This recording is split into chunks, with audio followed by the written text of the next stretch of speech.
Rawhead Podcast audio commentaries. Thanks to your generous donations to our Kickstarter funding campaign, Clive Barker Podcast presents Fundraiser 3. Hell on Earth.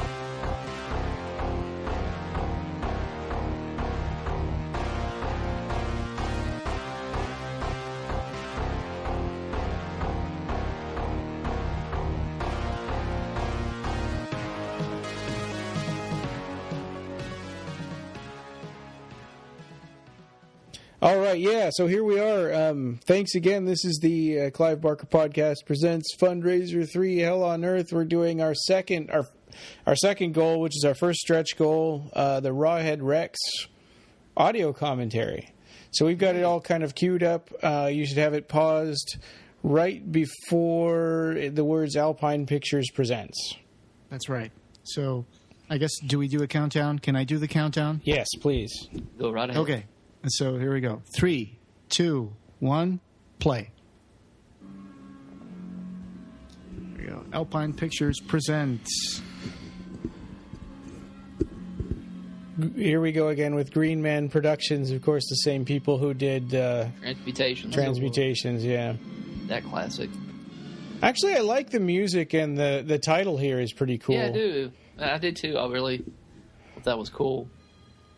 Did you guys figure out who did the music for this? I think Rob put it in the notes, yeah. Okay.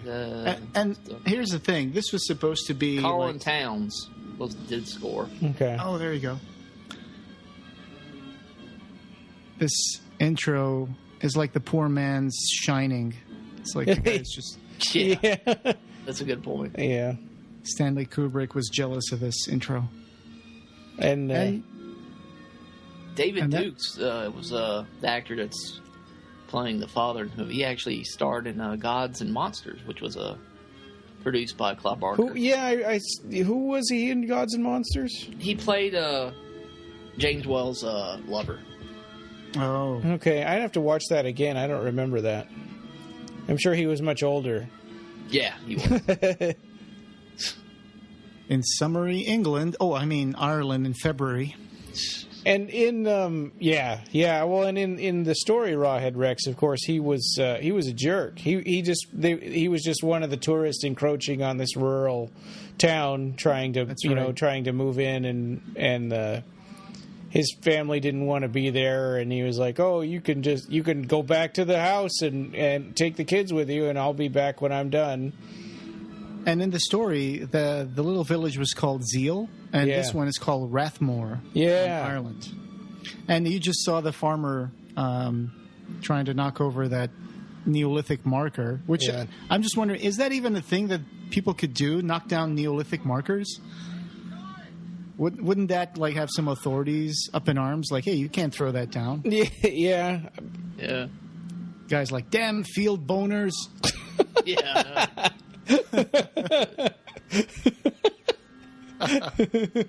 Never. Now on the story, why is he doing? I haven't read the story in a while. Why is he taking? Why are they knocking it, taking it down in the story? Oh, okay. In the story, it's not like a big thing. It's not a big tall piece of rock. It's actually more like a roundish boulder that's closer to the ground, and the guy's just digging around it and trying to get it out because.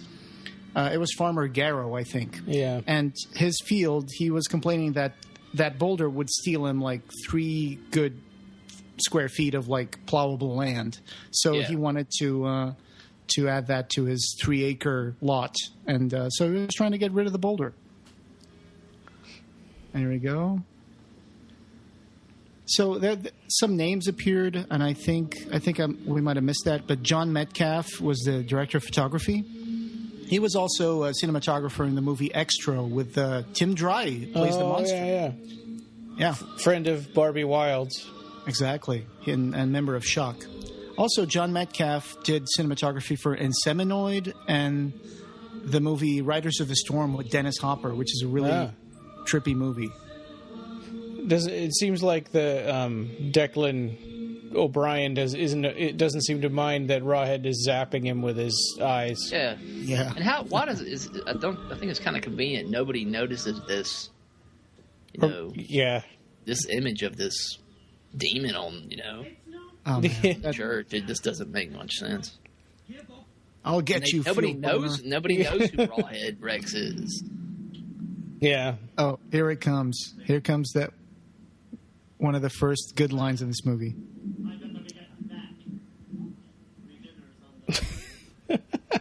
My dinner's on the table. God. Yeah. I like the guy leaning on his shovel. He's the most useful. Oh, yeah, absolutely.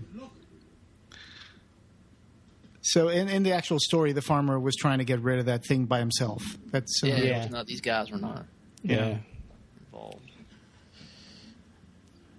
Also, Al Burgess is listed as a producer in this movie. Al Burgess, in 1988, he also produced the Jack the Ripper TV series with Michael Caine.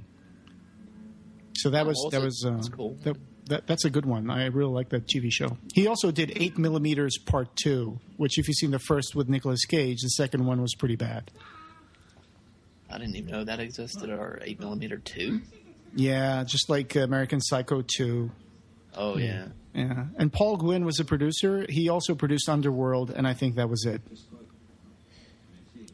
This Hollenbeck is a more sort of a jokey, laughable character in the movie than he is in the short story. Yeah. In this, he's played by David Dukes. He's traveling to Ireland with his family to research items of religious significance. Yeah, which gives him a little bit more interesting backstory than just some jerk from town that wants to move into the suburbs. Oh, man, the kid just said something really funny. He's like, this is the land of your forefathers. Yeah, they left. Yeah. Thanks there's the potato famine. Yeah. Well, and the wife doesn't like it either, and the daughter. They're always like saying, when can we go home? Yeah. It's almost, I kind of wonder if the people who made this movie were sort of resentful of having to go to Ireland. Well, this was made in Ireland because of a tax shelter thing, which was kind of a way for them to avoid paying too much income tax. And in the Books of Blood, this little town was supposed to be called Zeal, but it was also supposed to be 40 miles southeast of London. And here it's, and it's also supposed to be in September, not Irish February. But, that's how things worked out. There was a lot of stuff that went wrong with the production. I mean, if there was gas shooting out of the ground when I'm digging, I would leave. Yeah, he hit a gas man. That's not. Yeah. And see, they just finished that song in the church, but I think now they're going to start it up again just to be more dramatic for the... Yeah. Yeah.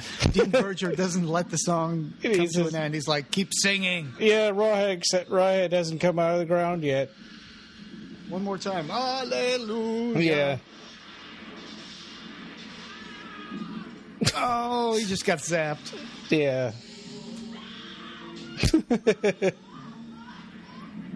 What was that lady doing at the altar when they're singing Hallelujah? Yeah, everybody else was supposed to be in the pews. She's got newspapers up on the altar. Yeah, and why is there a newspaper on the altar? Was the verger reading the news before he started? Or maybe she was reading the news up there. So that's the best scene of Rawhead you're going to get in the whole movie, is him coming up out of the ground. The rest of it, he's really kind of hokey. Originally, they were going to get David Prowse to play. Yeah, and it was a 17-piece prosthetic suit that would take, was it 7 hours to put on? Yeah. Uh-huh. Instead, they got some local farm boy who never saw what a film camera was, and a one-piece suit that took 15 minutes to put on instead. Yeah, it was. Man, Doug Bradley's jealous of that guy. Yeah. So it kind of makes you wonder. I was thinking about this when I was watching this from preparing. I was thinking about how much of a better movie would this have been if they only switched the monster to something a little cooler. Yeah. They said Clive had drawn some sketches for how he should look, to the effects team, and they were like, "Well, we can't do this. This is anatomically incorrect. It was too expensive." Yeah. As well, which I could see that, but sure, I don't. Yeah. I think they could have done it if they. Well, and they gave him clothes and boots so they wouldn't have to make his feet, and I don't know. It's just kind of. His I hate the way his eyes move independently of each other. So he doesn't look like he's all cross-eyed and doesn't look like a phallus. And no, he doesn't. Supposed to look. And he's got and instead of retractable teeth, they gave him retractable fingernails. Yeah. Oh, that's right. Yeah. Well, here it is. It says in the Dark Fantastic that that the producer said, no, we're not going to get David Prowse. He wants too much money. Let's just get... There's a young deer farmer, a German guy who's 19 years old, 6'11", and we're talking the kind of money we can afford. So basically, what? Like a sandwich and a pen on the back? Yeah, pretty much. So Pavlou was mortified. He didn't know what a film camera looked like, let alone how to perform in a suit. So we're talking Plan 9 from outer space here, right? Yeah, that's what he said. So, wow. And they shot this movie in 7 weeks in County Wicklow in Ireland. Mm. And they worked 18-hour days, 7 yeah, days a week, and I just feel bad for the crew. They probably busted their butts, And I saw in your notes you said that Clive Barker and George Pavlou are still friends. Where did it say that? In the Dark Fantastic. Really? Yeah. At the end, it says that when Clive was doing Hellraiser, that Pavlou actually rang him up, and Barker sent him a script, and he was like, "Hey, this was really good. He saved the best one for himself, the bastard." Oh, well, because I mean, it just he sued them to keep them from making other Books of Blood movies. I mean, I don't know. I wish he would have sued them, sooner, so they wouldn't have made this. Because this is like one of my favorite, stories. I would love to see a remake of this movie where you see Rawhead having flashbacks of him and his other friends. Yeah, oh, here we go. Yeah, he's getting flashbacks to something. I think he's seeing out of Rawhead's eyes. Yeah. Oh yeah, that makes sense. Hey, here's something also from that Dark Fantastic book that says. Green Man announced plans to produce Jacqueline S. Her Will and Testament. Can you imagine what a turkey that would have been? Yeah, they would. That would have been horrible. They had an option for other 3 stories: Human Remains, Confessions of a Pornographer's Shroud, and Sex, Death, and Starshine. But they let it lapse. Yeah. Well, if they were going to censor this movie, what would they do with Confessions of a Pornographer's Shroud? Yeah, I mean, they were so worried. They probably would have taken the word pornographer out of the title to start with. Oh, yeah, they would have called it something else. Yeah. I just knocked over my microphone. Oh, I was wondering. It was Declan is possessed now. Yeah. He's, Yeah, the funny thing is that Declan is going to be standing there looking with that crazed look on his face for like a few scenes now. They're going to cut back to him, and he's still there. Yeah. A striking. They don't do a whole lot with his weird clock collection, Reverend Coot. The old Coot. Yeah. Yeah, that joke totally falls flat.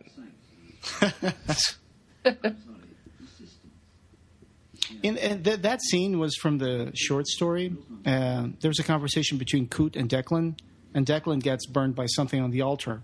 And Coot says that, he also felt something weird, but he doesn't say that what had happened to him was it gave him this huge erection. He said it felt like God. It's like an electric shock. That's how he describes it in the story.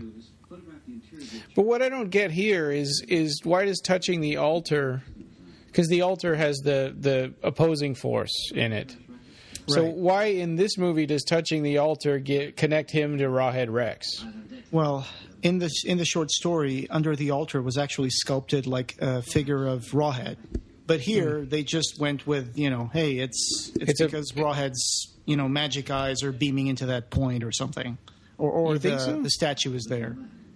Well, the statue the statue wouldn't help him, connect with Rawhead.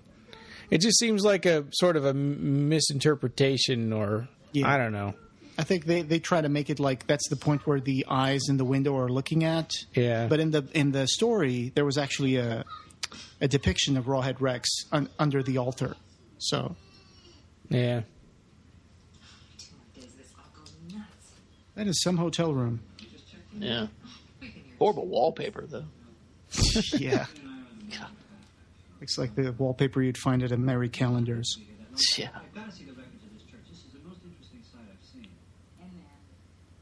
Why is that church so interesting to this guy? It's hard to... I know he's looking for Neolithic places of worship, because of the religious significance. Maybe because of the windows? Could be, yeah.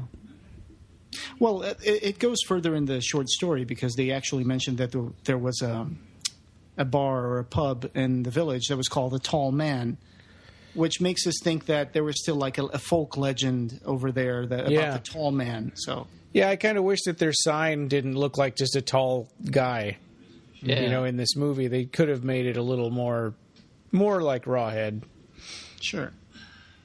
Because it's like a guy with a hat or something. We'll see it, I guess, in a little while, but it just looks like a tall person. So it's like they kind of missed the point.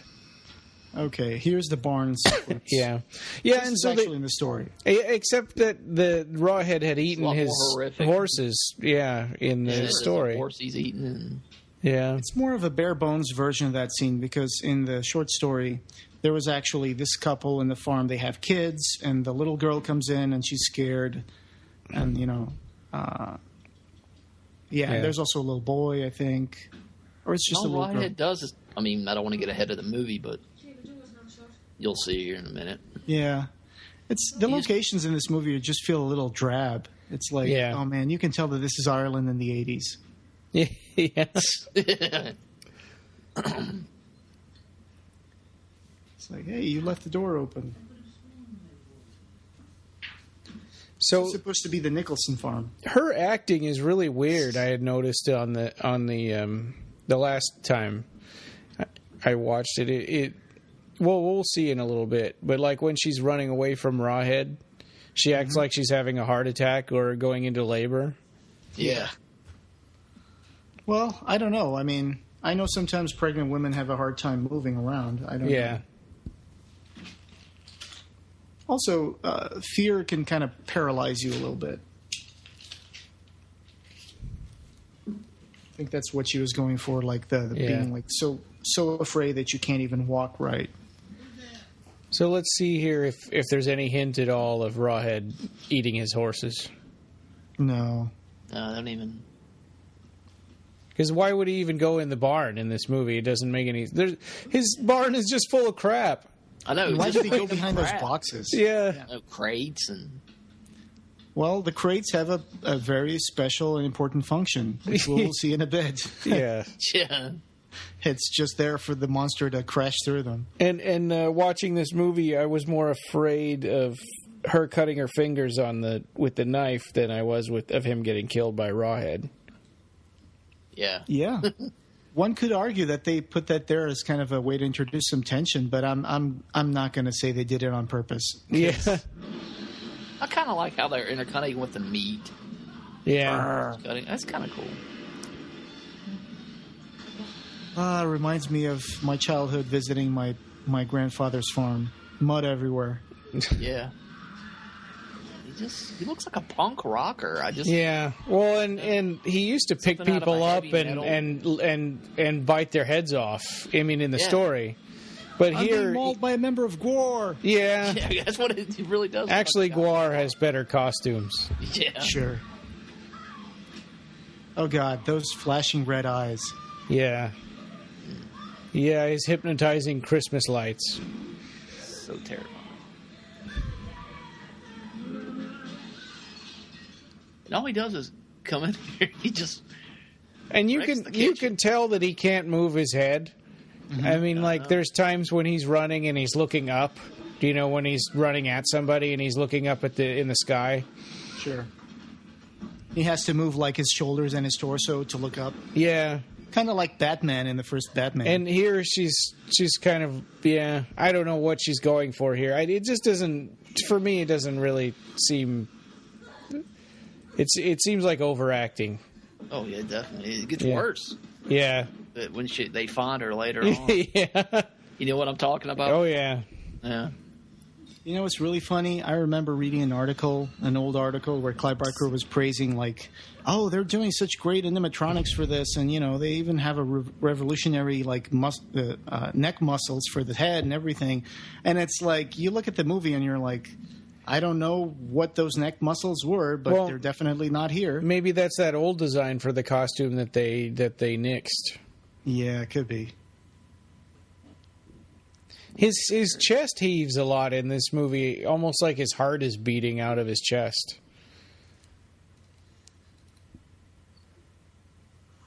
Yeah, in The Art of Horror, Clive Barker says, by that time, in my innocence, I had actually signed 5 of my stories to them. So I went on and hoped that things would get better to script for them an adaptation of one of my favorite stories, a story called Rawhead Rex, which is essentially about a 9-foot phallus on the loose. And they locked me off the set. They wouldn't let me anywhere near it. And again, the movie is horrible. I was sort of starry-eyed about the whole thing. I think people are starry-eyed. I think writers get starry-eyed about the movies with horrible frequency, painful, tragic frequency. And I thought, this is it.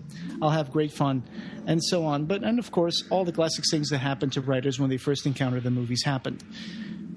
Because of both those experiences, I decided that there was no way forward as a screenwriter. I had to make movies for myself if I was going to do it, and it was as direct consequence of those movies that I made Hellraiser. So, yeah, So, in a way, these films kind of served a purpose, I mean... That's very true. It's interesting to think that Clive Barker would have been more qualified to direct this movie than George Pavlou. Oh, yeah. Yeah. Even though he'd never directed a movie before. And you were talking, first I wanted to comment on that, yes, Clive was banned from the set, but the producer, Kevin Attu, was quoted as saying that Clive was always a phone call away when no phone call was ever made. There you go. Yeah, Ryan, you on the Transmutations commentary, you said George Pavlou kind of turned against Clive Barker. Could you, I was wondering if you could comment on that, or... What was the deal with that? Because just that quote that Jose just said, that they had locked him off the set. Yeah. Yeah. Hey, look at this part. It's like the old lady. Excuse me, are you guys making a movie here? Yeah. I'm trying to get home here. Yeah. Yeah, and she could easily have gone around. Yeah. No, because it's her town. Yeah. These are the outsiders. I was on TV Tropes. I don't know if you guys know TV Tropes. It's a fun website. And they have a list of all the different tropes or cinematic tropes or something that movies have. And, they have a page for Rawhead Rex, of course, where it says, one of the tropes is antagonist title. Rawhead is the title antagonist. Oh, look, Declan is still there, standing in the church after all this stuff happened. Yeah. Another trope here is buried alive. The people who defeated Rawhead in the past were too superstitious to finish him off and simply forced him into his tomb, where he has been waiting to be free again for centuries. And you got other movies where this happens, like that one. What's that? That Mario Bava's the Church, I think, where there's like some witches were buried during the Inquisition in some catacomb, and then someone digs them up. That's a tiny amount of blood for what happened there. Black Sunday? No. I think it's either Dario Argento or Mario Bava. I'm trying to remember. It's a color movie. It takes place in this church that gets closed down by evil forces. Yeah, I don't know it. Anyway. So there's the buried alive trope. It's also interesting that this movie had a bigger budget than Hellraiser. Yeah. Well, they told him there was going to be $3 million, but it was really just $2 million. They had lied. Yeah, but Hellraiser was just under $1 million. Yeah. But it seemed like they spent most of the money on trashing campers and stuff. Yeah, explosions and stuff. Yeah. This is that weird scene that you were talking about as well. Like she plays a really creepy scene here. The lady, the farm lady. Yeah. Yeah, and what is that like light happening up there? It's not storming out there, is it? Is it the light? It's a broken lamp or something. Oh, yeah, there we go. Oh, okay. Jen, what happened here? It's like Hey, you want to play charades? 2 words. Yeah. And she just... It's like, yeah, I didn't need an interpretive dance. I just wanted to know what happened. So Clive Barker said about this movie, it was a really rotten experience for me, but it was a useful rotten experience. It was enough to make me realize that it was not that difficult. If these guys can do it, anyone can do it. Yeah. It's Clive Barker and the Dark Fantastic. Yeah. Clive surrounded himself with some good people, unlike, George Pavlou. He didn't get people that understood horror, and Christopher Figg, who produced Hellraiser, loved that kind of stuff. Yeah. You have to find people that love this kind of stuff. But this movie had some good people working on it. For example, the art director, Len Huntingford, he was also art director for Underworld. And then he went on to be an art department guy for Chariots of Fire, which is a huge movie, I guess, and Shock Treatment. There you go. Here's the police. I don't think Conroy knows what hit him. Yeah. The other thing that they don't, just looking at Gissing, Inspector Gissing, they don't sell very well Rawhead's ability to hypnotize people with his googly eyes. Yeah, that's right. There's a part at the end that I guess better off waiting until that point, but there's a part in the end where I'm like, where does that come from? It comes out of nowhere. Yeah, and I think there's a lot of stuff that happens in here that we sort of accept because we've read the short story, but if somebody were to watch this movie without having read Rawhead Rex, there's a lot of nonsense in this movie. Yeah. That's a good word, nonsense, for this movie. I would have liked to have seen the movie done with more from Rawhead's perspective, like it was in the story. Yeah. And his flashbacks, maybe he won't have monologue, but he could have visual flashbacks of of things happening. Sure. In the past. Yeah. It's not that the movie is technically bad, although sometimes the directing is a little weird. But yeah. And here, this part, for example, this doesn't make any sense. Why the heck is this guy going out for a walk in the middle of the cold? So he can sleep better. Why don't you just get under the covers? Yeah, and they're making a big thing about it, and it's obviously just a plot. It's just to move the plot forward so he can see Rawhead. So he can see Rawhead Rex. Yeah. I forgot if in the actual short story he has any special reason to be out, but yeah. I can't remember. So he's on vacation. His wife has spent I don't know how long in the mirror getting pretty, and then he goes like, all right, you know what? I'm going to take a walk in the cold. Yeah. Oh, and this scene is super creepy. Like, is this his sister or babysitter? And, how is this even appropriate? Yeah, it's just really... they don't really explain. They talk about the boy's parents later, but I don't know who those... You know who this guy reminds me of? He reminds me of Oliver Parker. Yeah, I was just thinking that too. Yeah. If you notice in the movie, they're watching Transmutations. The shootout scene. Yeah. And he's seen it already. Yeah. So this part goes without saying. None of this trailer park writing has anything to do with the actual short story. Yeah. This is not even in the short story. No, absolutely not. This is totally made up. I think they should have saved a couple of these trailers and you spent the money on Rawhead's costume instead. Yeah. And it's not even a convincing trailer park. It's just a parking lot in the middle of the woods where they parked a bunch of trailers. Were like the production trailers. Oh yeah. I bet you're right. Might have been. And I don't understand how he locked the kid in there.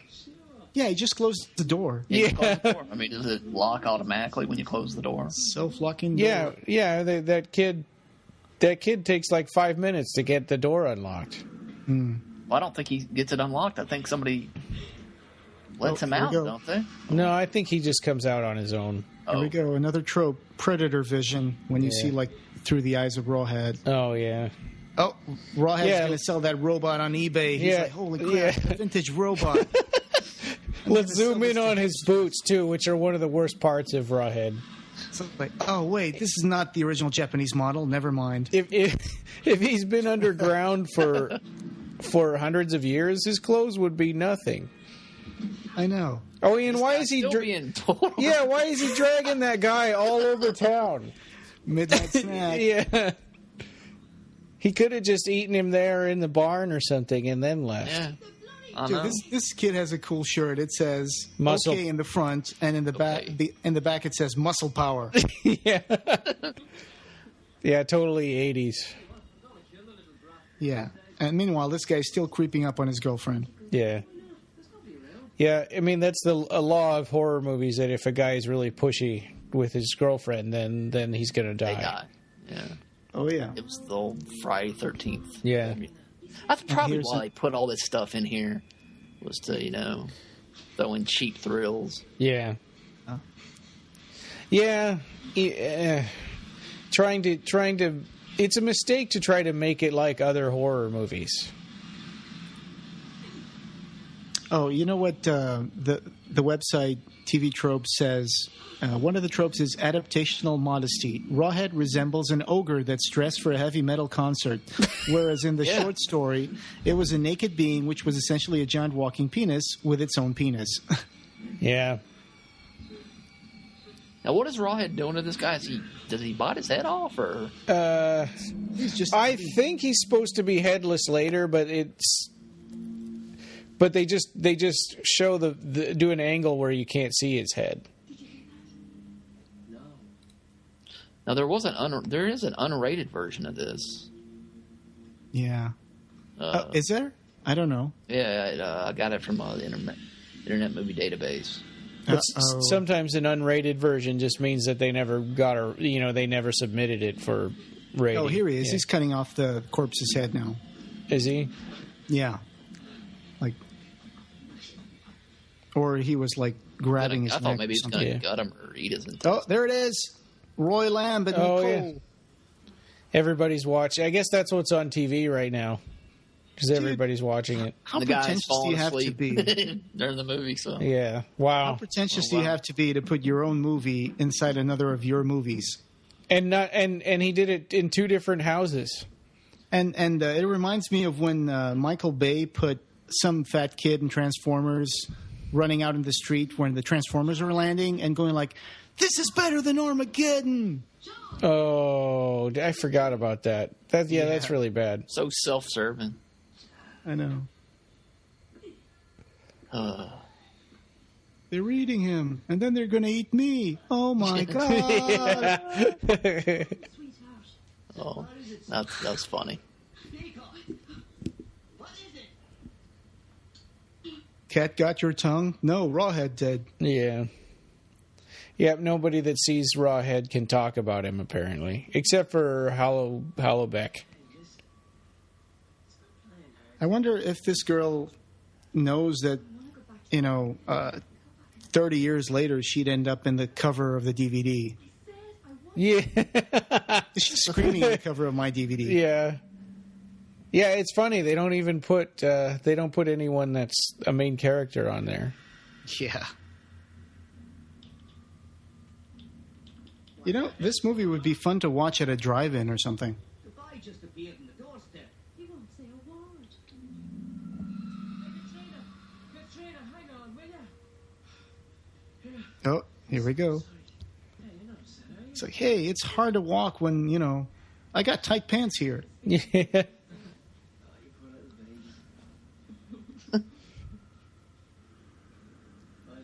If she is supposed to be his babysitter, she's doing a terrible job.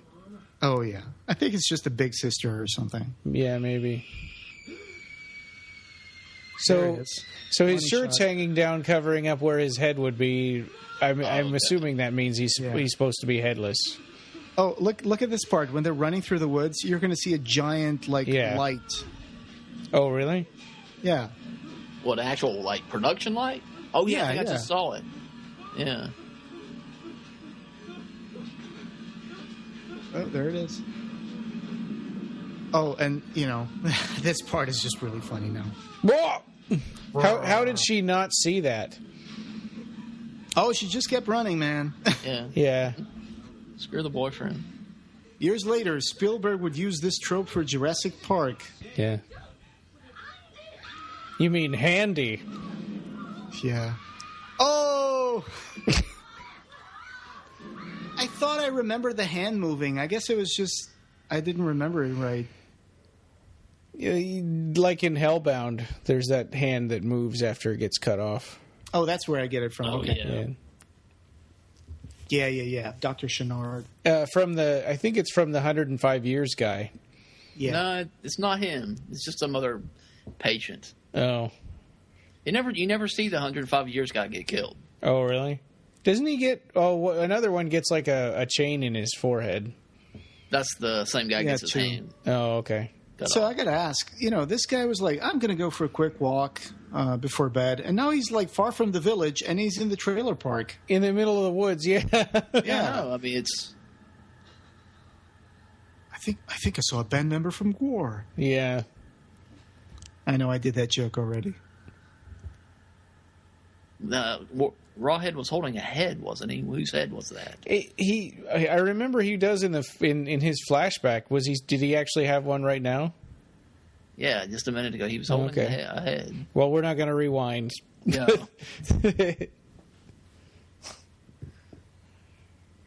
Yeah, like all this part here of the trailer park, it's like, except for the part where the guy goes out and sees Rawhead on the top of the hill. That part's in the story, but all this stuff is like totally not part of the story. Well, and he comes back to the trailer park. Yeah. This little girl, Minty, her name is Cora Venus Looney. Oh, really? And she was in a few movies. And I think she was in Happy Girl on Speed Dating from 2007. And she was also in A Truth About Carrie. She is a violin musician in the music department on IMDb. So I guess she plays the violin. Huh. But that was really funny. The little girl was like, was there blood everywhere? Yeah. That's cute. She's going to grow up to love horror movies for sure. Yeah, she's probably about 4. She looks like she's Joey's age. Yeah. Someone fetch the police. I'll go back and check. That's one thing you got to give him credit for. At least when that guy says, I'll go back and check, he doesn't get killed. Not the Johnson boy. Yeah. That's like a rule of horror films. Yeah, if you go off by yourself, you're going to die. So when they ask, is that the Johnson boy? Are they talking about the farmer? Because at that point... I'm confused on that. No, I think they were talking about Andy. Oh, that's the... Yeah, they're talking about Andy. You mean Handy? Yeah, Handy. They're talking about Handy Johnson. Okay, now was that the head Rawhead was holding? Was that the boy, the cheap boyfriend who just wanted to get laid? Yes. Yeah, it could have been. Yeah, he had I think a blue it was. shirt, right? I think. Yeah. Because they found the other guy hanging up that was the farmer that he dragged all over town, and that's Andy's head. Yeah. So... There he is. Yeah. Now he's holding the head. To nobody. I mean, he's just doing that. So he doesn't tell his family about seeing that. He just tells the police. Yeah, I guess he didn't want... His family doesn't seem like they're happy to be there. Yeah. Like, yeah. I'm just going to not tell them that.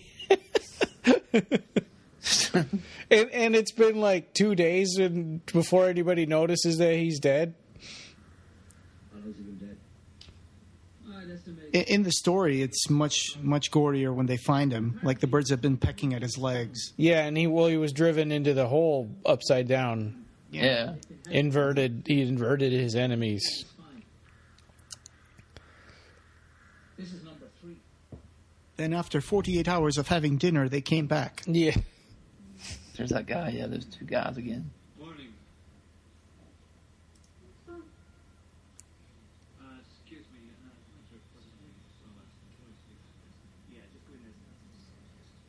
I know it doesn't say police station on the building, but this is the police station. It kind of looks like somebody's house, but... Yeah. Yeah. I guess if you're from Ireland, you would recognize that as kind of a police station. In Portugal, they usually have 2 little lights outside Oh, really? the door. Yeah.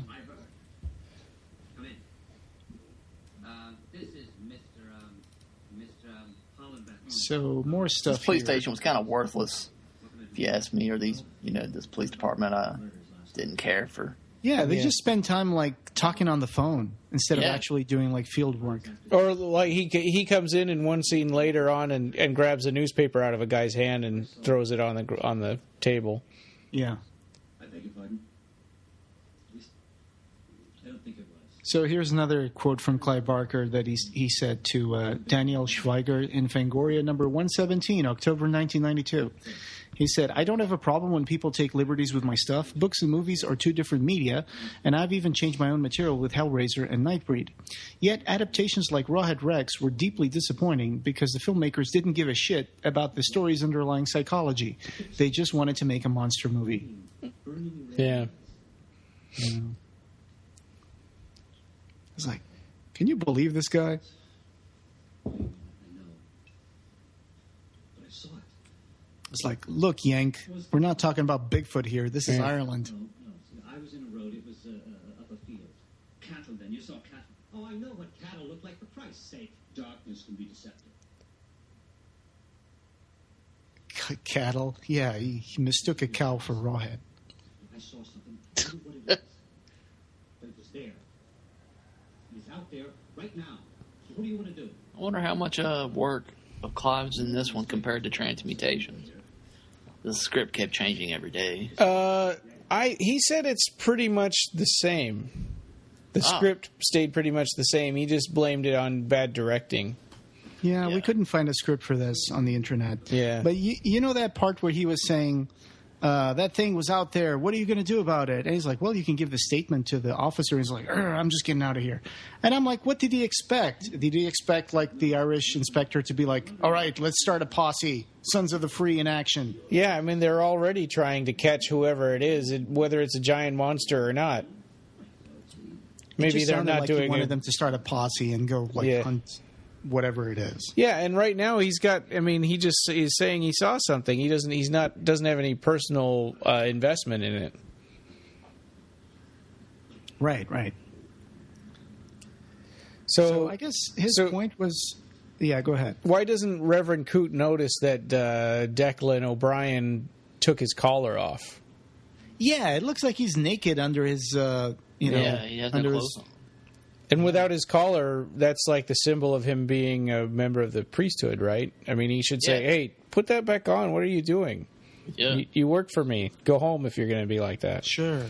But a verger, I don't think he's not like ordained or anything. Like he's just like a normal person, right? Anybody can be a verger, I think. No. I think the stained glass is pretty cool. It is. Yeah, it is. Whoever designed it did a great job. Yeah. Man, I've seen a lot of wonderful stained glass in Germany. Oh, I bet. Yeah, in those like old cathedrals. Yeah, we have a cathedral here in Asheville, downtown Asheville, and it's a Catholic church, and the stained glass there is pretty impressive. So it says here that the film was given a limited release theatrically in the United States by Empire Pictures in 1987, and it was later released on VHS by Vestron Video that same year. The DVD I have is from Prism. I think it was released in July 29, 2003. And apparently it's very expensive. It's funny, he acts all menacing when he stomps on his camera, but then he gets terrified as soon as he grabs him. Yeah, he's like totally unbalanced and psychotic in this one. Yeah, I think he also overacts. He's one of the worst characters in this. And I think one of the best in the story. Yeah. You know, I really liked him in the story now. Yeah. I think it's in the Dark Fantastic where the Douglas E. Winters says something like, when Declan gets burned at the altar, that's when he like loses his sanity. I can see that happening because after that he just acts completely psychotic. Yeah. Oh, there was the sign for the tall man. Yeah, see, it's just, it doesn't have anything to do with the tall man. It's just, what I could tell.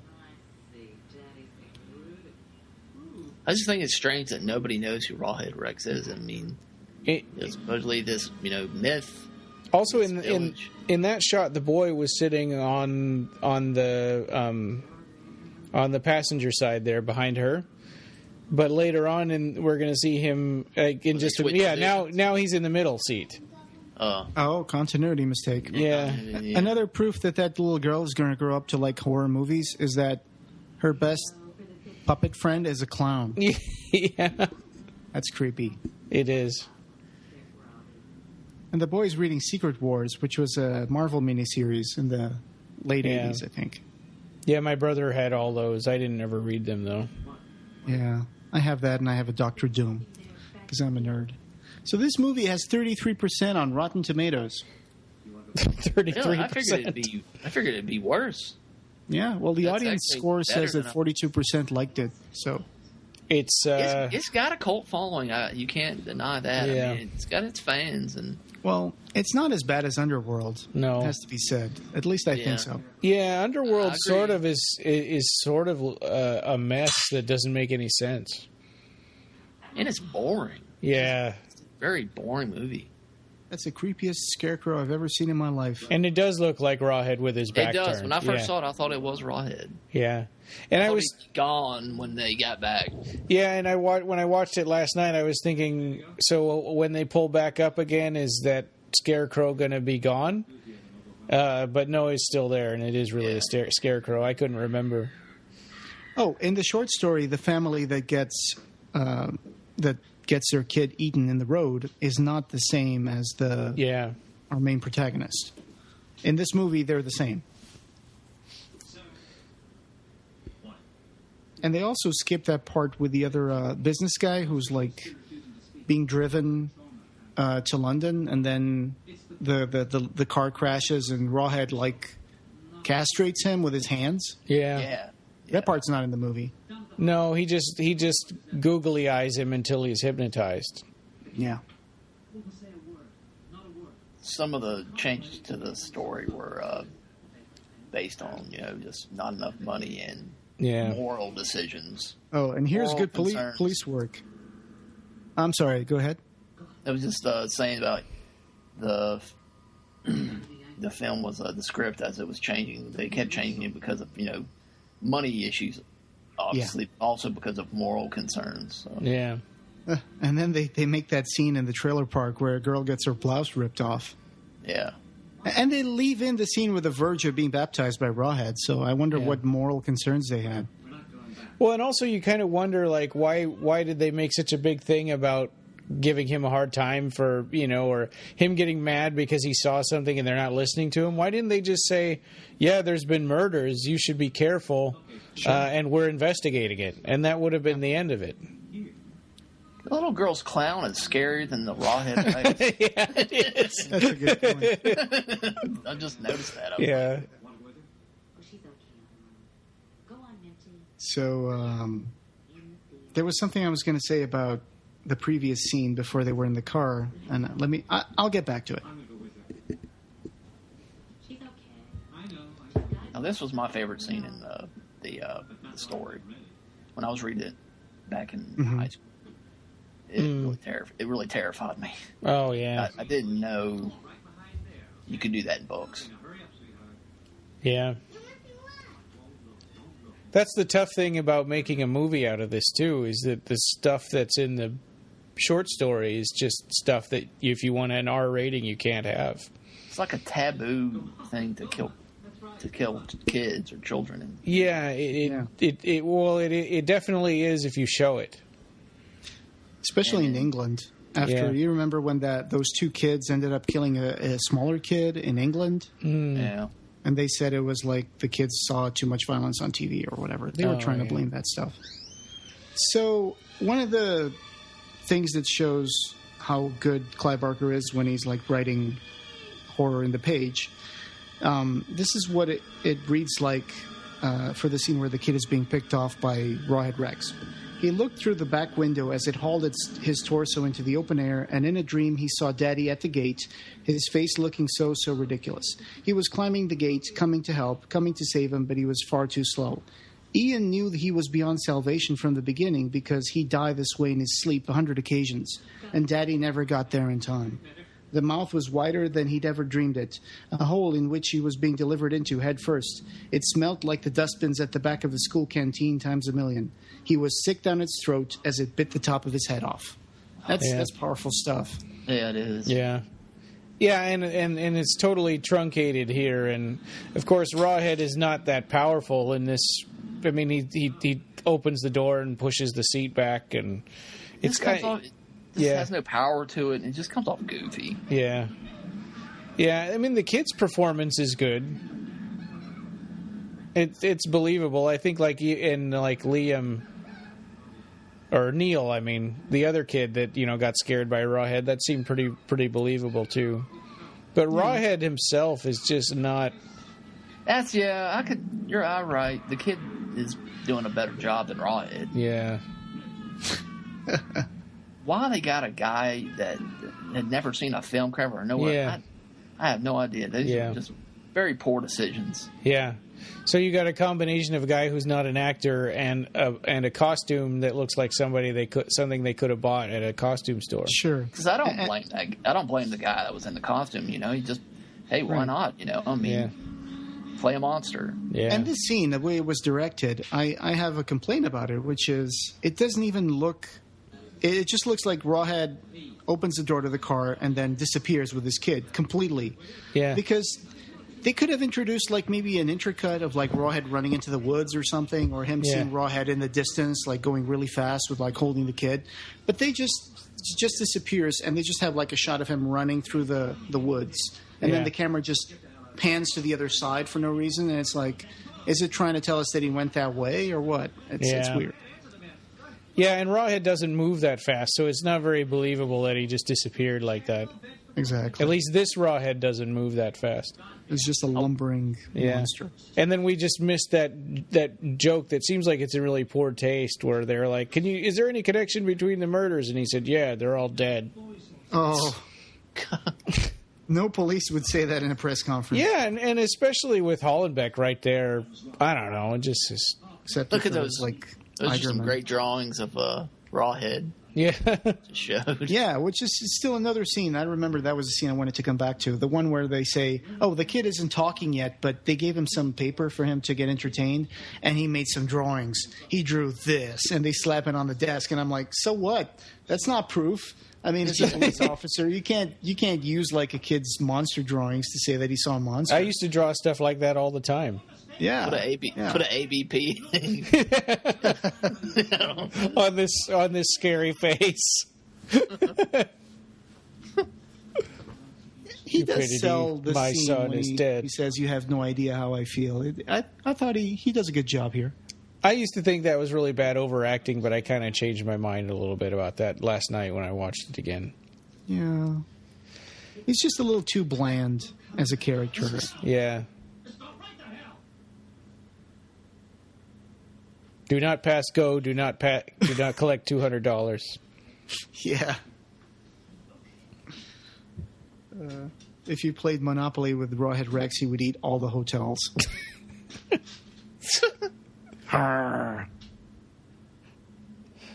also liked they don't show it in the movie, but in the story, Rawhead, he takes the little boy and continues to feast on him. Yeah. Yeah. It's a really nice scene, and it's not. It's under the moonlight, and he eats the kid's liver. It's just and really brutal and feels really powerful and beautiful. And he's doing it. And in this movie, it's not even clear that he's killing these people to eat them. And that's the whole. Right. When I was listening to y'all's podcast, because I got some notes from your podcast to put on there that he's all testosterone. He's misogynistic evil. Oh, misogynistic, yeah. Yeah, misogynistic, evil. Yeah. And he and his brothers would grab human women and rape them, and then they would die giving birth to their sons. And child meat is the best of Rawhead. That's really his favorite. What he likes to eat. Yeah, so there's a lot of I guess dumbing this down, or it's not censorship, but it's whitewashing. It's terribly dumbed down. Yeah. In the story, you get to listen to a little bit of the internal monologue of Rawhead Rex. It's not like a voice that has conscience, but it's like more like they tell you what he's thinking about. Yeah. And I think that would be perfect for a movie, and it's kind of a shame that was left out. But I mean, it's horrible monster. I think that this would be the perfect movie to remake. I would love that way more than a Hellraiser remake. Sure. I would love. I think the perfect director for it would be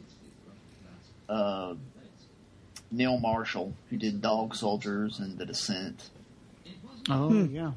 And because he gets that kind of stuff.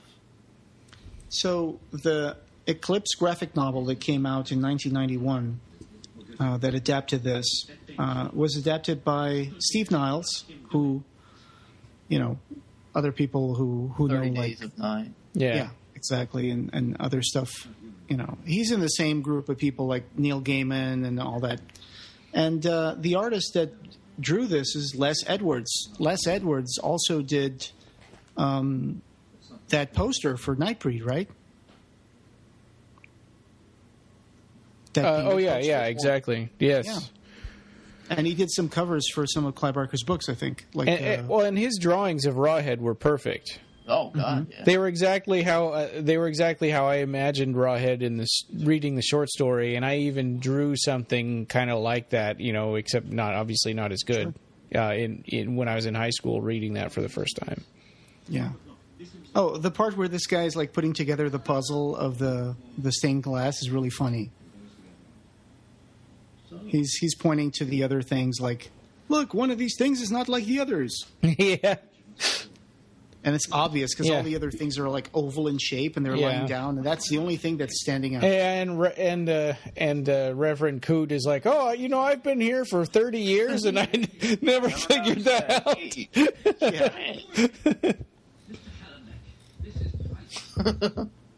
Also, the Eclipse graphic novel was not the first time that this story was adapted by a comic book artist. There was another failed adaptation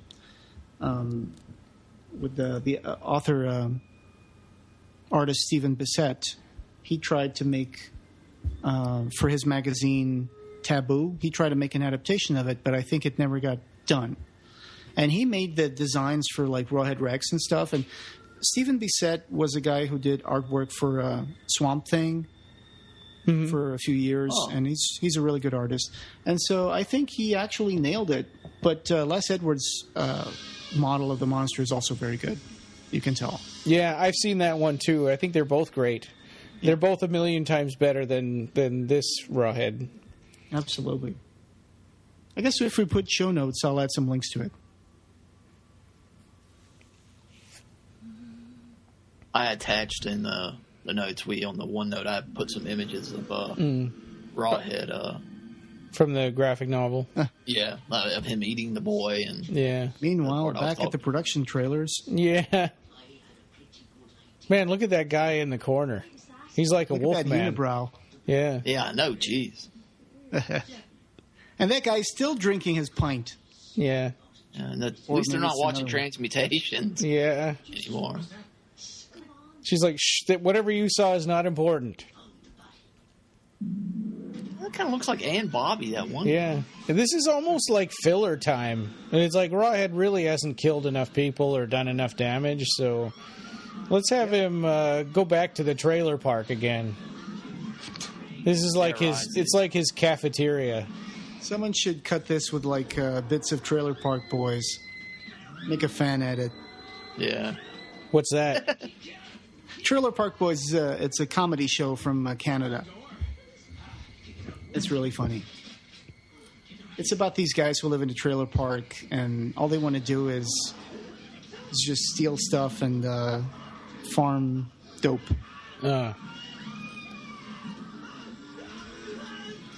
Yeah, this is like the rampaging monster trope right here.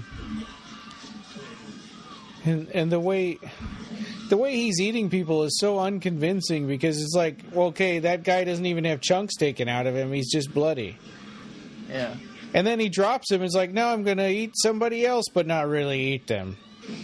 Look You know, that. it says here in the Wikipedia page that in a 2010 interview with Ain't It Cool News, And this is Barker gratuitous, discussed of a course. possible remake of the film in 2010. I don't remember it. Yeah. Oh, there we go. Yeah, graphic nudity. I totally Yeah. forgot about that. Is that Peter Jackson? No, I don't think so. No, I'm just... Yeah, it just looked like Peter Jackson. I'm the only guy with a gun here. This is England. Yeah, and he managed to hit that. It's crazy that he managed to hit that. Oh, look at that. He's running, but he's like, his face is like looking up. It's Yeah. No, there's no... that's so bad. He's running blind, obviously. Yeah. Hell on earth, hell on earth. Yeah. It says, the Wikipedia article I was reading says, he talked of a Tortured Souls adaptation as well as a remake of Rawhead Rex. 2010. I got to hunt this interview down. Well, I wonder if that's still sort of been going on behind the scenes. I hope so. That would be nice. Of course, back in 2010, they would have been probably talking about it with, what's his name? You know, the guy that did Dread and was going to do Pig's Blood Blues. Lassie? Yeah, de Blasi. He was going to do Pig's Blood Blues also, and then that got shut down. Yeah. Oh, I found the interview. Huh. I'll add that to show notes. You know what? You guys should just set up a camper here, too, because he's probably going to come back. Yeah. Why didn't they bring CSI. ambulances there the first time? Yeah. Polaroids. Hey, remember those? Yeah. Yeah, jeez. He can't make any more now that Declan stepped on his camera. That's true. He was. Why? He should have punched him for that. I know. Man, the outfits in this movie are ridiculous. Yeah, his sweater coat. I mean, just... I don't... Good old ladies. I would never wear one of those. I mean, I know it's cold where they are. It's probably why he's wearing it, but... He's been here before. This thing. In Rathmore. These people. They beat him. It's like the way that he's piecing the story together, though. It's completely like there's no way he can do the logical leaps that he's doing. No, they're just fast forwarding the narrative so that we understand just- what's going on. It's a plot movie. Is that girl really asleep? Yeah, Minty. She really looks... She's out. Yeah, either she's a good actress or she's really asleep. I think she really is. Yeah. She's really out. Well, I told you they worked like 18-hour days. Yeah. Poor Minty. So I'm reading from the notes. It says in Fangoria, Georges Pavlou said, "We're dealing with one creature and the whole movie depends upon him. To make him credible, totally believable, is quite an undertaking." Yeah, you're telling me. Yeah, and you did a terrible job. Yeah. We only had 8 weeks to prepare the film, and to create an animatronic creature within that period of time is incredibly demanding. Action-wise, there's much more going on this one compared with Underworld. We even have several explosions, and we even beat the world record for setting men on fire at the same time.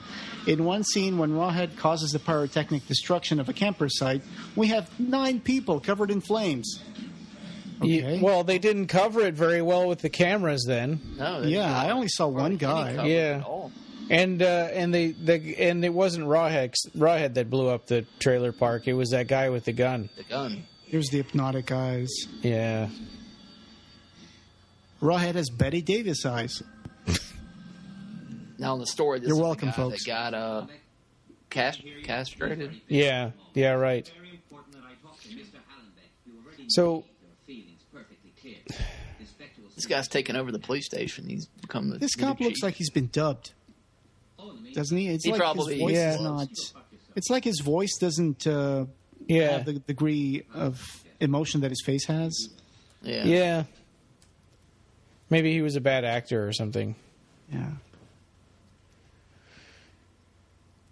Maybe he was Irish. Yes. I'm joking. That's true. Yeah. So it says here the locations used were a few miles outside of Dublin in County Wicklow. Huh. Somewhere where Star Wars, near Star Wars, it was filmed. Really? Cool. Yeah, the film's budget was $3 million, and pre-production took place at EMI Elstree Studios, where Star Wars had been filmed. Maybe we'll see Ewok in there. So, yeah. Wicket. Yeah. With blinking eyes now. Oh, the baptism scene, I think, is coming. Rawhead's trying really hard to look down. It's like that old thing about dogs can't look up, but except they can. Yeah.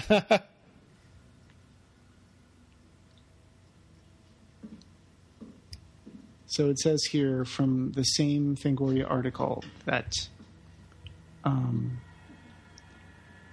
there is a big difference I think this is George Pavlou talking. There is a big difference between screen acting and stage performance. I found that Davy Dukes and Kelly Piper, who plays his wife, offered more. English actors just seem to do what you tell them. On Underworld, several actors didn't ask questions about what was happening, whereas David and Kelly questioned everything, discussed ideas, and seemed to rationalize their motivations more. British actors do. All performers do. But I think they tend to internalize the processes involved. Huh. Okay. Of course, that can also mean that he wasn't much of a, actor-director. Yeah. Right, he's expecting them to do all the work. I think Ridley Scott is a little like that. That's why Harrison Ford had George Lucas is definitely like that. Yeah. If this was a George Lucas movie, people would be talking about Rawhead Rex and sitting down in couches, and everything would be CGI. Yeah. It's just like some directors, they expect you just to read the script and, act it out the way they see it too, but you have to explain that to them to, get a good performance. Or the best performance you can. This is crazy. It's like, Reverend Coot, and what's going on, and where are you? It's like, where do you think I am, you stupid moron? Oh, I just found the name of the German performer that played Rawhead. His name was Heinrich von Schellendorf. Oh. Yeah. This is the only film he did. He went back to hunting deer after this. Yeah. With $100 in his pocket. I thought he was a farm boy, but I guess, he just probably hunted deer too. Deer farmer. What really annoys me is that Pavlou in an interview said, Rawhead is a creature with feeling, memories, a sense of history. He's not just a monster, he's a warrior. Too bad he didn't make that thing come across in the movie. Yeah. Oh, and here's a painting of Jesus. And for a moment there, I thought that this was going to do the same thing that it does in the short story. But I guess that's one of the moral concerns they had. Also, that whole thing about his, he's getting interested in what cars were, and he figured out if he cut their fuel tanks, he could bleed these steel beasts and set fire to their blood, and it would, cause havoc, and he got too close to it in his enthusiasm and half blinded himself. Here's the verger Declan. That part where he says, God, ha ha ha, that is God. Yeah, it's like, that is so over the top. Yeah. Civilization, he was king here. Kneel before Zod. Yeah.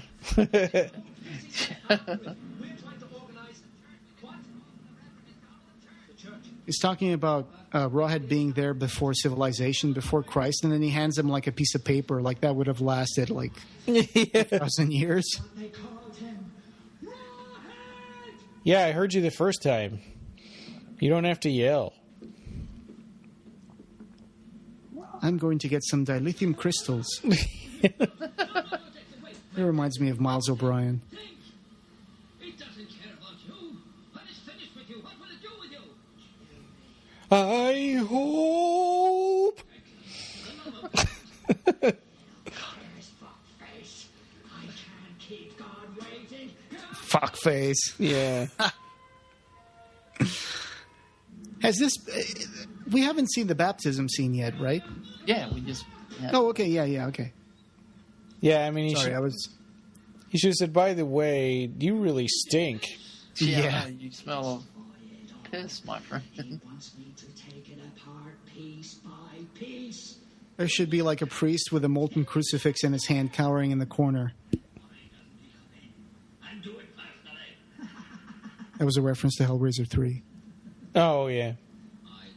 You're talking about, that one scene when she goes into the church. Demons? They're parables, metaphors. Demons aren't real. And it's like, then what the fuck is that? Yeah. Yeah. Yeah, that kind of bugged me because I was like, it's a guy with nails in his head? Yeah. One of the things I wanted to say about Coot is that, say what you will, at least Clive Barker made him like a good character, like a pretty likable character, I would say. Yeah. He's not depicted as being like a bad priest or something like that. Yeah, He's exactly. as being a nice guy. He just gets like, mauled. Unfortunately, in this movie, he's not a great actor. I mean, I really after he gets mauled here, I really hate the I'm in pain voice that he has. Yeah. Why does Rawhead take a step back there? I guess the cross. Yeah, it's like, well, he's pretending like the cross is scaring him, and then he's like, oh, wait, no, I'm not scared after all. I was just fooling you. Yeah. Now let me look up at the ceiling some more. If you want to make apologies for the movie, you could say maybe he thought that was another thing that was going to hurt him. Yeah. And so he was just waiting to see what was going to happen. But then when nothing happens, he just goes forward. Yeah. Of course, in the story, he has that realization that the Messiah looked like this pale guy, covered in wounds, weak, vulnerable. And he's like, oh, I can take over this world. Yeah. Yeah, that's pretty cool. And also by this point in the short story, Rawhead was half blind. So that would have made sense that he's like, oh, you're holding something up at me. That's a little scary. Sure. But shoot the murdering bastard. Yeah. He's dead anyway. This part, for example, this part here, it's like so when Rawhead gazed into this guy's eyes, he hypnotized him to do this at this point in the movie? Yeah. Did someone give Rawhead a copy of the script? Yeah. Hey, when this happens, you're going to be Johnny on the spot with a tank, the gas tanks. Yeah, I think it's more like you work for me now, so you're gonna fight for me. Yeah. Because, like you were saying, Ron, originally Rawhead did all that stuff, didn't he? Yeah. Cut the gas. Yeah, this is like a cinematic shortcut, I guess. Shit, gasoline. Yeah. Oh shit. What's really funny is that guy, that sergeant or whatever, yells no, and he goes. Oh wait, there's like 3 people on fire right there. There's 1 people, 2. I'm thinking this is the same one. But if they got 9 people on fire, they didn't get them all in the same shot. No, they didn't do a lot of good coverage on it. Did you guys 2, maybe 3 people? Have you guys noticed that Rawhead has like an alien mouth inside of his mouth, but it doesn't ever come out? I've noticed that. Yeah. And in the short story, he had multiple rows of teeth like a shark, and they were retractable because he couldn't close his mouth because they were so big. And I think that this is their trying to approximate that. I don't know. It's just dumb. That's their rendering of the double rows of teeth, I guess. Yeah, I mean, but those other teeth in the back of his mouth in this movie would just block him from being able to swallow anything. Yeah, well, when you look at Rawhead on his profile, it's a weird profile. His head is like... It's like a horse. Yeah, it's a little like that. It's weird. He doesn't seem to have much of a neck, or it doesn't make a lot of sense anatomically. Yeah. That's funny that you say that. It doesn't make sense anatomically because they were telling the original designs didn't look anatomically correct. Well, just didn't have the imagination for it. Yeah. Well, and if they made him like tall and skinny, 9 feet tall with really skinny legs, it's like you can't put a person into a costume like that. Although Well, The Thing did a lot of cool stuff, you know. I mean, yeah, and why do they just leave the poor Reverend Coot over there instead of getting him into an ambulance? Yeah, because he was supposed to be dead already, but his chest was still moving like he was still breathing. Yeah, he was just talking. Yeah, and that one was taking a wreck at the church. There's a werewolf movie that had really tall werewolves, and I'm trying to think of what it is from like 1980. The Howling. The Howling, yeah, and they had tall, skinny legs. Yeah. Of course, you didn't see them walking, but I think I saw The Howling once, or maybe it was The Howling 3 or something. I don't know. I think I only liked the first one. Yeah, I only saw the first one. I've heard the other ones are pretty wretched, but it seems like he's overreacting to that, getting burned by temporarily by that. And in the short story, now he would look back and there would be like an old lady with a robe, and she's naked under the robe and she's like just completely lost and dazed and confused. Yeah. And then he looks at the woman and he sees like the big breasts and this, sagging belly. And he realizes that there's a parallel between that and the thing in the altar. Yeah. When you remember like those old Neolithic Venus statues that are just like round and they have like huge breasts and huge hips and fertility goddess type stuff. Yeah. So here it just was the shortcut was just the Reverend Coot saying, "Oh, look at the altar." Yeah, he's afraid of something in the altar. That's a good impersonation, right?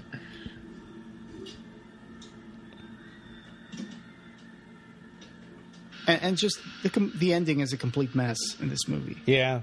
Well, and Pavlou said that they embellished the ending, but that always happens in movies. It's like, no. Yeah. It would have been so much more gritty and, real, I guess, to make it like it was in the short story. Where he gets scared by the symbol. The big box with a light inside and smoke coming out is such a staple of like cheesy movies. I know. Especially in the 80s. Yeah, and it's like, where did the light come from? It's not from the statue, because when he takes it out, it's not glowing. He's great, I got a rock. Yeah, that would great. Yeah, and why is that guy afraid of it? It's not going to shoot him. Declan O'Brien. That's right. He runs out of the church screaming, and then he tells Rawhead he took the statue, and I couldn't stop him. You could have tried. I got a rock. Yeah. If everything else fails, I could just throw this thing at that guy's face. Yeah. I couldn't stop him. This is Oh yeah, you see like his chest palpitating. Yeah, chest really beating. Yeah.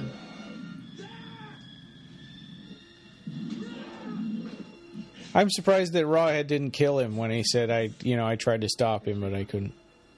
Let's do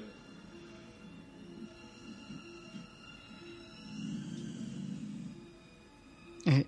Yeah, and this part here is like, if by embellishing, Georges Pavlou means that they scrawled all over the movie with like markers to make like special effects. Yeah. I guess I understand the cleverness of making this guy Hollenbeck be like a guy who, investigates and researches places of historical significance, and he's looking for like pagan worship places, because he would know what this is. Yeah. Well, and that whole it had to be a woman. It's like, it's just a little too ham-fisted.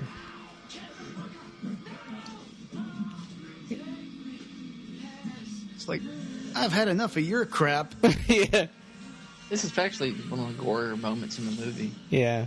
Where it's just nice and splatter gore. Yeah. It's like he's a woman kissing. Yeah, and so when he gets burned on his face by a book, he screams like it's the worst thing in the world. But then when he gets his throat ripped out, he's like, "Yay!" Well, because he wanted he that. wanted it. He wanted to. When Coot says, "What do you think he's going to do with you after he's done? He's going to kill you," and he's like, "I hope." Kill me, I hope. And, of course, his wife has to appear out of nowhere. Yeah. Yeah, where is Minty? Yeah. Yeah, I know. You brought that up. Yeah, that's a good point. I guess she ran away with a little creepy clown. Or she's sleeping in the police station. She's going to wake up. Where's my mom? And there was no explanation about why she showed up here. Yeah, no, there was no build-up to it. Yeah. You know, the funny thing is, they make Rawhead have retractable claws, but his retractable claws don't really make them any dramatically bigger. It's just like half an inch bigger. Yeah, you think they'd be... Yeah. Here it is.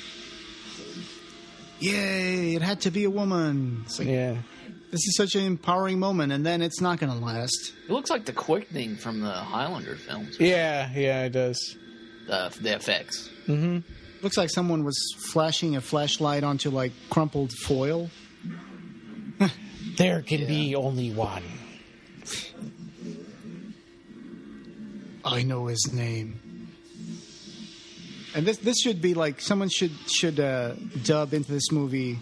What was the name of that character from? It's like, I got something to say. It's better to burn it out than to fade away. Yeah, Kurgan. The Kurgan. Kurgan. Yeah. This guy reminds me of Kurgan. Don't get too happy. Your son's still dead. Yeah. Yeah. Those eyes. There's those eyes again. So is that like supposed to be like a goddess coming out of the stone or something? These special effects are just ridiculous. I mean, Well, yeah. You know what's ridiculous is Rawhead's performance there. He's like, I'm just gonna wave my arms. Yeah, he's like half gorilla. Yeah. Oh, and do you hear the sparks are making ricochet noises? I think they use the same sound library from Underworld. Yeah. Pew, pew. Yeah. I mean, what is all this stuff? I mean, power from that thing, but I mean, just... Yeah, why is it? Why is he going around looking at everything? I want to check out all these graves, and then we're going to go around Hollenbeck for a little while. Maybe they can't see. Yeah, they're blind, so they just have to go around until they figure out where he is. And it's just lucky that he happened to fall on top of this hollow grave. Sparklers. Sparklers, fireworks. You're turning me into a worn-out version of my costume. It's like they're turning him into like old TV static. Yeah, and him hitting Rawhead with the shovel really doesn't do anything in this. Yeah, it's like his wife is being the hero, but he has to come in and he has to be the one to give the death blow. Yeah, and it seems like that's only in there because that was in the short story. So it's like, well, we got to have people hitting him with the shovels, but it doesn't make sense anymore. Good riddance, Rawhead. Yeah.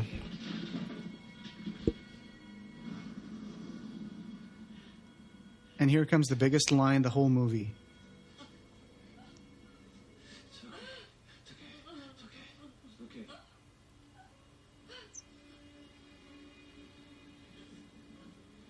It's okay. It's all over.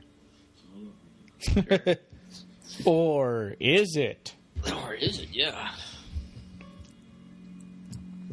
That's the classic, that's the way people in all of those movies back in the 80s set up for a sequel. Yeah. And here is where my DVD kept skipping to the main menu. Drove me nuts last night. Uh-huh. See, Handy Johnson. That's right. The Johnson boy. Yeah, so apparently... Oh, so that's his brother. Yeah, it was a brother. It's his brother and his girlfriend, then. Oh, that makes it even creepier. Yeah. And you know what's really stupid in this scene? It's... Okay, so Rawhead died. So what do? They just looked into the hole and said, yep, he's dead. Let's just bury him here. Yeah. And then he's not dead because it's a horror movie, so he has to come back. Nobody wanted to get this guy out of that hole and like dissect him and find out what the heck he was. Yeah. Nope. They're like, nope. Just gonna burn him. Give him a normal burial. Yeah, just leave him in there. Brought in some bagpipes and sang Danny Boy and. Yep. Larkin's driver. So here's the cast list. Yeah. Survivor, Vincent Smith. He survived the production. Hooded Priestess. That's the one we see coming out of the stone. U.S. casting. So there you go. Yeah. Another one down. Mike Metcalf, camera 20 to go. 20 more to go. Oh, some of them are good movies, though. At the end, near the end, one. yeah. Here are the people you should blame about Rawhead. Senior sculptor John Humphreys, animatronics engineer, mold makers. I want to know who decided to do the eye movement. I want to know who decided to put like LEDs, red LEDs on the lights on his eyes. Yeah. Because those look pretty ridiculous. Yeah. I'm trying to see if I recognize any of these people, but I don't. Could have been their own movie, but I will give credit to the crew for, after reading how many days they worked and how many hours they worked. I'm sure. I just hate that the end result was so terrible. Yeah, so terrible. So I knew that Bob Keane worked in Underworld, but I don't think he worked for this one. No, he probably didn't like working on Underworld. It was probably... Yeah. I mean, I can't speak for him, but I mean, doesn't sound like it was a very fun experience. Yeah. This movie had 13 stuntmen. Good Lord, you wouldn't think. I mean, just didn't... The stunts weren't that big. Hey, 9 of them got set on fire. Oh, yeah, that's right. They set a record. Yeah. Some of these names are really Irish, like Paddy. Yeah. Yeah. Well, Neil, Niall. Tony Doyle is an Irish. Re-recording at Elstree Studios. I do too. I think that unfortunately, the music is a little bit presumptuous for like how scary the creature is going to be. Oh, and there's like Miss Piper's knitwear from Laney Keogh, Dublin, with thanks to Renault UK. Oh wow! I guess they were like promoting the Renault Espace van, which is what they drive. 1986 Shiuli Ltd. There you go. That's a wrap. Yeah. I know that I like this disclaimer at the end where it says, "This is a work of fiction and all characters, blah blah blah blah." Yeah, yeah. So Rawhead Rex is not based on a real person. I thought it was a documentary. Hey. Nope. It says this motion picture is protected. Oh wait, that's not it. Yep, that's the second stretch goal from our Kickstarter that we've completed. So next up is Dread. So. Dread, yeah. So we'll try to see if we can get that done before the end of the year, hopefully. Yeah, it would be a nice Christmas present, a nice stocking stuffer. Yeah. Especially for you, Jose. We're at least the DVD will work. Yeah. Anyway, thanks guys for joining us for this Kickstarter stretch goal, and see you again for Dread. All right. The Clive Barker Podcast, or BarkerCast, is an independent editorial fan site and podcast that is not affiliated with or under contract by Clive Barker or Seraphim Films. This podcast and site are a labor of love by the fans for the fans. News, features, and show notes for this episode can be found at www.clivebarkercast.com. Go to iTunes and please leave us a review. Reviews really help us get the word out about Clive Barker. You can also find us on Podomatic, Xbox Music Store, TuneIn Radio, Stitcher, Double Twist, BlackBerry, and Pocket Cast. We have a Facebook page, so come on and like our Facebook page and join the Occupy Midian group for lots of discussion about Nightbreed and other Clive Barker stuff. On Twitter, we're at BarkerCast and at Occupy Midian. Opening theme by Mark Buckle.